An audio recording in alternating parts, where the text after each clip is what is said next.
வணக்கம். இரவு நேர பிரதான செய்திகள் வாசிப்பவர் கிரோஷிகா. தலைப்புச் செய்திகள்.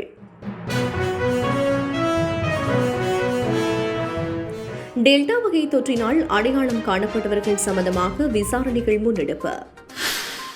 ஆசிரியர்களுக்கு தடுப்பூசி வழங்கும் திகதி அறிவிக்கப்பட்டது.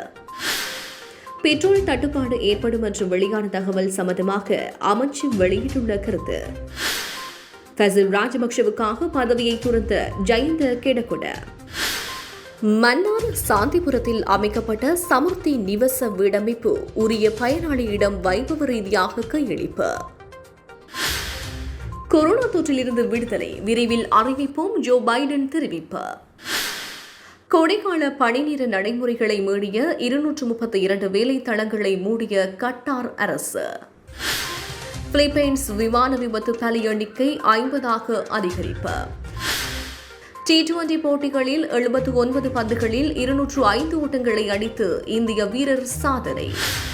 இனி விரிவான செய்திகள். முதலில் உள்நாட்டு செய்திகள். டெல்டா வகை தொற்றினால் அடையாளம் காணப்பட்டவர்கள் சம்பந்தமாக விசாரணைகள் முன்னெடுப்பு. நாட்டில் கடந்த மாதம் டெல்டா தொற்று பாதிக்கப்பட்ட 5 பேர் தெமட்டகுட பகுதியில் அடையாளம் காணப்பட்டனர். அதன்பின் நாட்டில் இந்த தொற்று வியாபித்துள்ளதா என்ற ஆய்வுகள் மேற்கொள்ளப்பட்டு மேலும் 14 பேர் கண்டறியப்பட்டுள்ளனர். இதில் கொழும்பு, மாத்தறை, காலி ஆகிய பிரதேசங்களில் டெல்டா வகை வைரஸ் தொற்றாளர்கள் 14 பேர் அடையாளம் காணப்பட்டுள்ளனர். இதில் மாத்தறை, காலி மாவட்டங்களில் ஒவ்வொருவரும் ஏனையவர்கள் கொழும்பு மாவட்டத்தைச் சேர்ந்தவர்கள் என்றும் அதில் ஒருவர் மாலைதீவு நாட்டைச் சேர்ந்தவர் என்றும் பிரதி சுகாதார சேவைகள் பணிப்பாளர் நாயகம் விசேட மருத்துவர் ஹேமந்த ஹேர தெரிவித்துள்ளார். தொற்று நோயியல் பிரிவில் இடம்பெற்ற செய்தியாளர் சந்திப்பில் வைத்து அவர் இதனை கூறியுள்ளார். கொழும்பு, கராப்பிட்டிய, மாத்தறை தனியார் வைத்தியசாலை மற்றும் அங்கோடி ஆகிய வைத்தியசாலைகளிலிருந்து பெற்றுக்கொள்ளப்பட்ட மாதிரிகைகளே குறித்த 14 பேரும் அடையாளம் காணப்பட்டனர். இவர்களுக்கு எவ்வாறு தொற்று ஏற்பட்டுள்ளது என்பது சம்பந்தமாக விசாரணைகள் முன்னெடுக்கப்பட்டுள்ளதாக அவர் மேலும் தெரிவித்தார். ஆசிரியர்களுக்கு தடுப்பூசி வழங்கும் திகதி அறிவிக்கப்பட்டது. நாட்டில் உள்ள பாடசாலைகளை திறக்க ஆலோசிக்கப்பட்டு வரும் நிலையில் நாட்டில் உள்ள அனைத்து பாடசாலைகளின் ஆசிரியர்கள் மற்றும் கல்விசார் ஊழியர்களுக்கு நாளை முதல் தடுப்பூசி வழங்கப்பட உள்ளதாக கல்வி அமைச்சு அறிவித்துள்ளது. நாடு முழுவதும் உள்ள 2,80,000 ஆசிரியர்கள் உட்பட கல்வி அமைச்சு, பரீட்சைகள் திணைக்களம், பல்கலைக்கழக மானியங்கள் ஆணைக்குழு ஆகிய நிறுவனங்களில் பணியாற்றும் 2,000 ஊழியர்கள் என்று அனைவருக்கும் நாளை முதல் அடுத்த 2 வாரங்களுக்குள் இந்த திட்டத்தினை செயல்படுத்தி நிறைவு செய்ய உள்ளதாக கல்வி அமைச்சு தெரிவித்துள்ளது. பெட்ரோல் தட்டுப்பாடு ஏற்படும் என்று வெளியான தகவல் சம்பந்தமாக அமைச்சு வெளியிட்டுள்ள கருத்து. நாட்டில் பெட்ரோல் தட்டுப்பாடு ஏற்பட்டுள்ளதாக தெரிவித்து இணையதளங்களில் வெளியான செய்தி உண்மைக்கு புறம்பானதென வலுசக்தி அமைச்சின் ஊடக செயலாளர் அறிக்கையொன்றினை வெளியிட்டு தகவல் வெளியிட்டுள்ளார். அதன்படி இன்னும் 30 நாட்களுக்கு தேவையான பெட்ரோல் நாட்டில் இருப்பதாகவும் அத்துடன் எதிர்வரும் 19ஆம் தேதி 35 தொன் பெட்ரோலுடன் கப்பல் ஒன்று நாட்டை வந்தடைய உள்ளதாகவும் அவ்வறிக்கையில் தெரிவிக்கப்பட்டுள்ளது.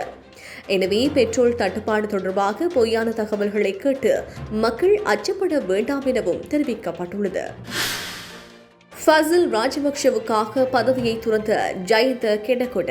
முன்னாள் பாராளுமன்ற உறுப்பினர் ஃபசில் ராஜபக்ஷவுக்கு தேசிய பட்டியலின் மூலம் பாராளுமன்ற உறுப்பினர் பதவியை பெற்றுக் கொடுப்பதற்காக ஸ்ரீலங்கா பொதுஜன பெரமுனவின் பாராளுமன்ற உறுப்பினர் ஜயந்த கெடகொட தனது பதவியினை ராஜினாமா செய்யும் கடிதத்தினை பாராளுமன்ற செயலாளரிடம் கையளித்துள்ளார்.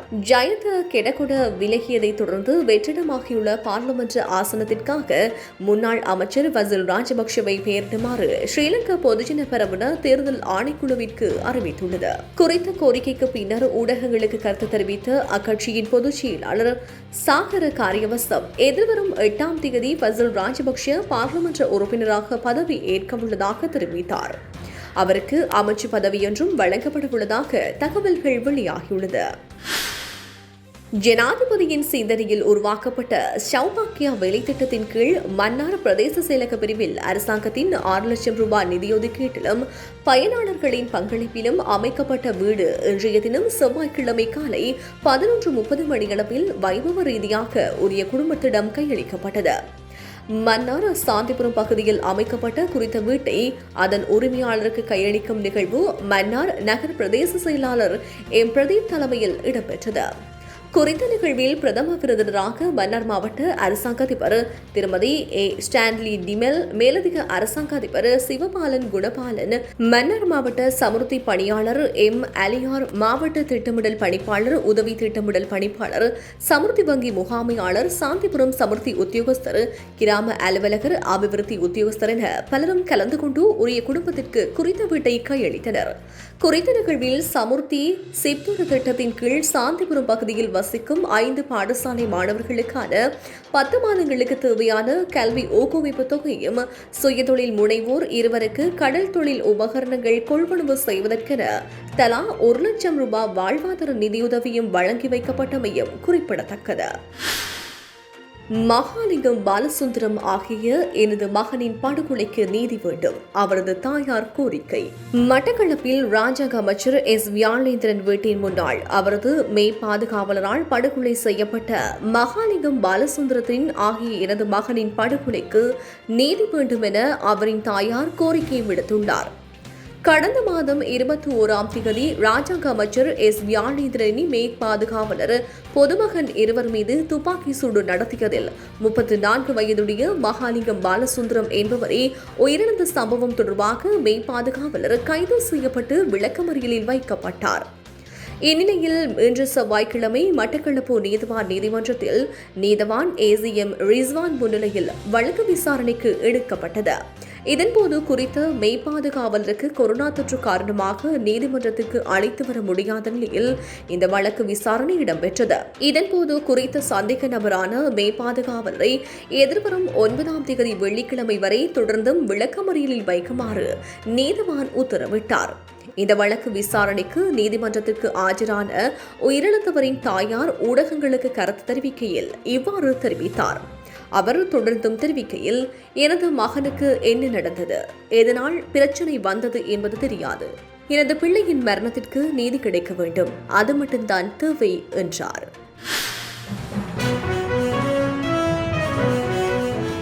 கொரோனா தொற்றிலிருந்து விடுதலை விரைவில் அறிவிப்போம், ஜோ பைடன் தெரிவிப்பு.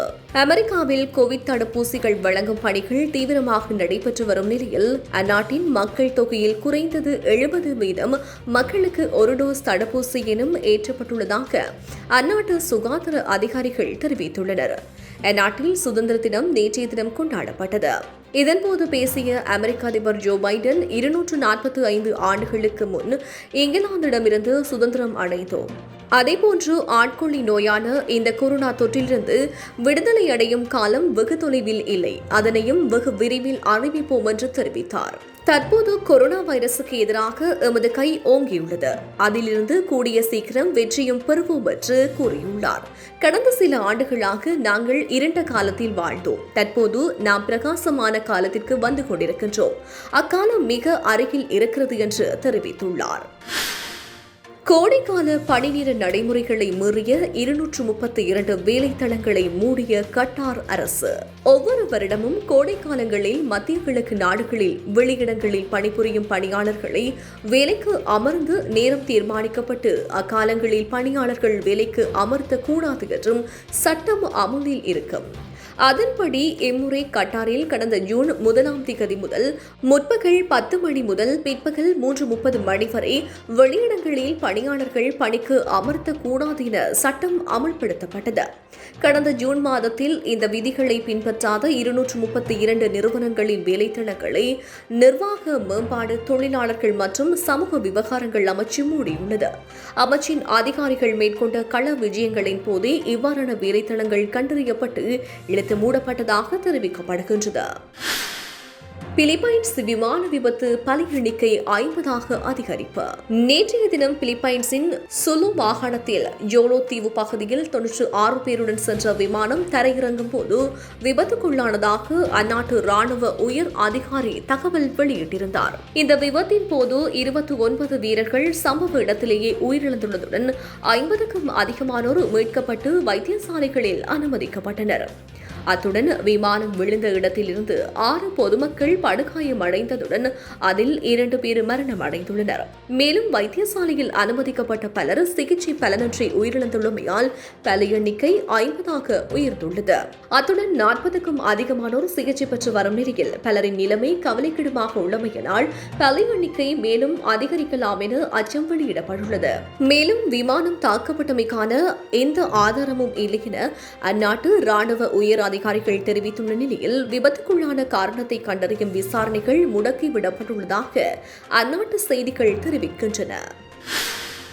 தடுப்பூசி செலுத்தப்பட்ட நாடுகளில் உலகளவில் முதலிடம் பிடித்தது ஐக்கிய அமீரகம். உலகளவில் கொரோனா தொற்றின் பாதிப்பு உருவாகி 1.5 வருடங்களை கடந்துவிட்ட நிலையில் தொற்றினை கட்டுப்பாட்டுக்குள் கொண்டுவர ஒவ்வொரு நாடும் தடுப்பூசி ஏற்றும் பணிகளில் தீவிரமாக ஈடுபட்டு வருகின்றன. அந்த வகையில் இதுவரை தங்கள் நாட்டு மக்களுக்கு தடுப்பூசி ஏற்றிய நாடுகளில் முதலிடத்தில் ஐக்கிய அமீரகம் உள்ளது. ப்ளூம்பெர்கின் தடுப்பூசி கண்காணிப்பு தரவுகளின்படி ஐக்கிய அரபு அமீரகத்தில் 72.1% மக்களுக்கு 2 டோஸ் தடுப்பூசிகளும் செலுத்தப்பட்டுள்ளதாக தெரிவிக்கப்பட்டுள்ளது. அத்துடன் அமீரகத்தில் இதுவரை 15.5 மில்லியனுக்கும் அதிகமான தடுப்பூசிகள் நிர்வகிக்கப்பட்டுள்ளதாக அத்தரவில் குறிப்பிடப்பட்டுள்ளதாக சர்வதேச செய்திகள் தெரிவிக்கின்றன. அமீரகத்துக்கு அடுத்த இடத்தில் 1 லட்சம் மக்கள் தொகையை வாழும் சீசல்ஸ் நாடு உள்ளது. அங்கு 71.7% தடுப்பூசி செலுத்தப்பட்டுள்ளது. அத்துடன் அமீரகத்தில் தற்போது வரை 58.3 மில்லியன் பொதுமக்களும் குடியிருப்பாளர்களுக்கும் கொரோனா சோதனை மேற்கொள்ளப்பட்டுள்ளது என தரவுகள் தெரிவிக்கின்றன. ஐக்கிய அமீரகத்தில் குடிமக்களுக்கும் குடியிருப்பாளர்களுக்கும் இலவசமாக வழங்கப்படும் தடுப்பூசிகளில் Sinopharm, Pfizer, Sputnik V, AstraZeneca ஆகிய 4 தடுப்பூசிகளுக்கும் ஒப்புதல் அளிக்கப்பட்டுள்ளது. தற்போது மொடர்னா தடுப்பூசிகளுக்கும் ஒப்புதல் அளிக்கப்பட்டுள்ளதாக அந்நாட்டு சுகாதாரத்துறை அமைச்சகம் தெரிவித்துள்ளது. ரஷ்யாவில் 18 வயதுக்கு குறைவான சிறார்களுக்கு ஸ்புட்னிக் வி தடுப்பூசி பரிசோதனை ஆரம்பம். உலகளவில் கொரோனாவிற்கு எதிராக முதலில் தடுப்பூசியினை கண்டுபிடிக்கப்பட்டு அதற்கு ஒப்புதல் அளிக்கப்பட்டு ரஷ்யாவில் ஸ்புட்னிக் வி தடுப்பூசி ஏற்றும் பணிகள் ஆரம்பிக்கப்பட்டது. எனினும் அந்நாட்டில் மக்கள் தடுப்பூசி ஏற்றுக்கொள்வதில் அதிக அக்கறை காட்டுவதில்லை. இந்நிலையில் ஸ்புட்னிக் வி தடுப்பூசிகளை 18 வயதுக்கு கீழுள்ள சிறார்களுக்கு செலுத்தி பரிசோதிக்கும் நடவடிக்கைகள் தற்போது தொடங்கியுள்ளன. கொரோனாவுக்கு எதிராக கண்டுபிடிக்கப்பட்டு உள்ள தடுப்பூசிகள் பெரும்பாலும் 18 வயதுக்கு மேற்பட்டவர்களுக்கே பரிசோதிக்கப்பட்டு பயன்படுத்தப்பட்டு வருகின்றன. ஆனால் கொரோனாவின் அடுத்தடுத்த அலைகள் 18 வயதுக்கு கீழுள்ள சிறார்களையும் பாதிக்கும் என நிபுணர்கள் எச்சரிக்கை விடுத்துள்ள நிலையில் அவர்களுக்கும் தடுப்பூசி போடுவதற்கான நடவடிக்கைகளில் உலக நாடுகள் இறங்கியுள்ளன. இதற்காக பல தடுப்பூசிகள் பிரத்யேகமாக சிறார்களுக்காகவும் உருவாக்கப்பட்டுள்ளன.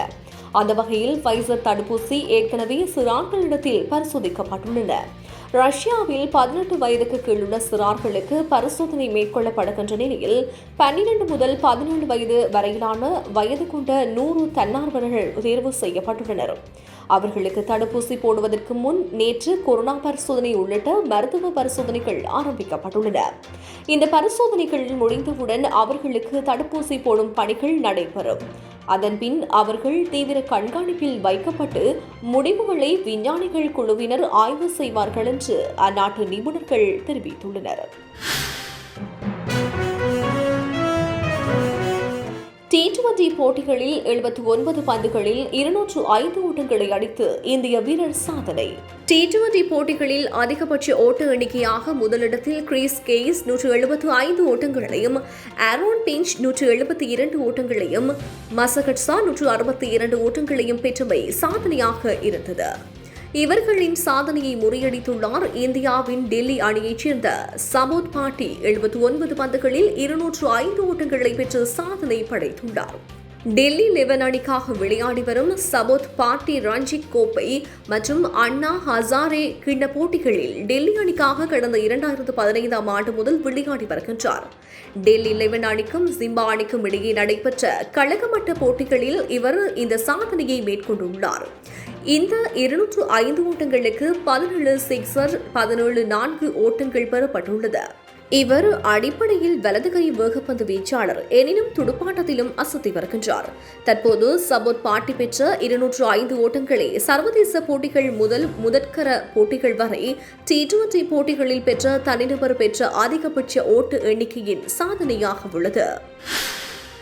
இலங்கை தொடரில் பங்கு கொண்ட இங்கிலாந்து குழாவில் 7 பேருக்கு கோவிட் தொற்று உறுதி. இலங்கை அணி இங்கிலாந்து சுற்றுப்பயணம் மேற்கொண்டு 3 ஒருநாள் 3 T20 போட்டிகளில் விளையாடியது.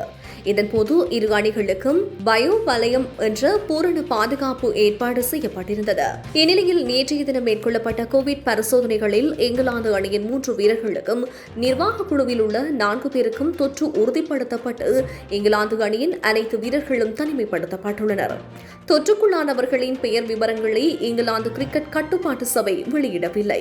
இந்நிலையில் பாகிஸ்தானுடனான ஒருநாள் மற்றும் T20 போட்டித் தொடருக்கு அணியினை இங்கிலாந்து கிரிக்கெட் கட்டுப்பாட்டு சபை அறிவித்துள்ளது. இத்துடன் தமிழோசை செய்திகள் நிறைவு பெற்றன. உடனுக்குடன் செய்திகளை அறிந்து கொள்ள தமிழோசையோடு இணைந்திருங்கள். வணக்கம்.